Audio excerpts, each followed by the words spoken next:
Okay, how to beat Perpetual Mechanical Array. We're going to be using Geo Traveler for the majority of this fight because he has a great kit for it. Okay, if you look at his gear, he has a high level sword, but he has low level artifacts, so it's, it balances itself out. The gear is just there so we don't spend 7 years fighting him. Right, so we have Amber and Xiangling for the double pyro bonus, which is just 25% extra attack. And we also have Noelle for the double Geo, which is 15% more attack while we have a shield. Anyways, let's get into the fight. Okay, so we have Perpetual Mechanical Array here. I'm going to very quickly kill this boss, and then show you all the moves later so you can better understand how to dodge them. Right now I'm just going to talk about the strategy. So the strategy for when he's not in his defensive phase, right, is to just place a rock down and hide behind it, and stay mid to long range. Okay.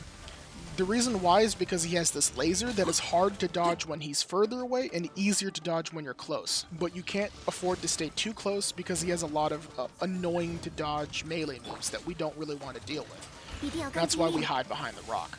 Anyways, this is the defensive phase that I was talking about.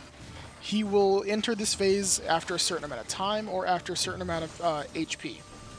Basically, you just need to kill the enemy that's highlighted with the runes around him. You can't hurt the other ones, so you kind of have no choice but to kill this one. But once they're dead, right, he'll become completely vulnerable, and he'll, lose a solid amount of his resistances, and you'll do extra damage to him. So that's what we're going to do right now. We're just going to kill him really quick, DPS him down. If you don't get him by the end of this, it's not a big deal. The boss fight doesn't change. He doesn't have a final phase. It's just you get him into defensive phase, you get him out of defensive phase, and then you just kill him. But yeah, anyways, easy. Okay, so we're going to go ahead and talk about the moves that this thing does, right? And why this strategy works, okay? So the main reason why it works is because of these two moves, right? So he has that orbital strike that he just used on me there, and then he also has this rocket blast that he just used right there, right? Those two are very easy to dodge, right? And he also has this laser, right? Where if he locks onto you, if you dodge into him and around him, he literally won't be able to keep up. But the main thing is that he'll use these two moves. If we get in close, he has the spin move, this one, right? Which is a little bit of an annoying thing to dodge.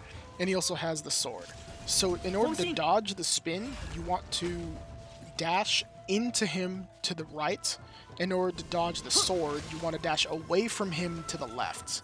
Okay.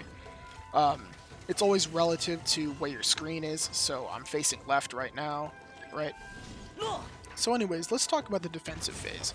So he will always have 4 minions that will spawn during the defensive phase. One of them at random will be chosen to be highlighted for you to kill, right? Right now, it's the jellyfish, right? So that thing over there that's highlighted, I like to call that jellyfish.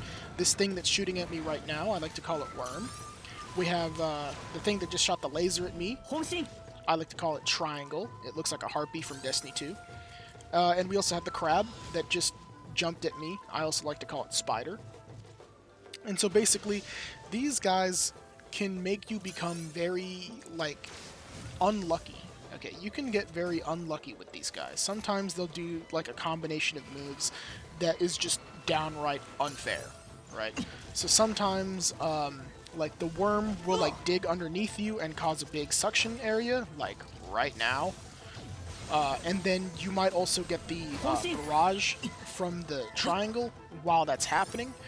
And then meanwhile, the spider will jump on you. Like that. So yeah, sometimes you'll just get unlucky. Sometimes those moves will happen all at the same time, and you just die. And you know what? Sometimes you just gotta cope. Right? But anyways, it's not too difficult to deal with these guys. It's just, just be aware of what they can do. Right, the big thing is just the barrage from the triangle, the jump from the spider, the area and suction effect of the worm, and then the jellyfish is just able to put down this this orb and the line. That's the main thing that it does. That does area denial. But yeah, anyways, really nice and easy. You can take as much time as you like. This thing doesn't heal itself or anything. It's not that big of a deal. We just do damage, and that's pretty much it. Yeah. Easy.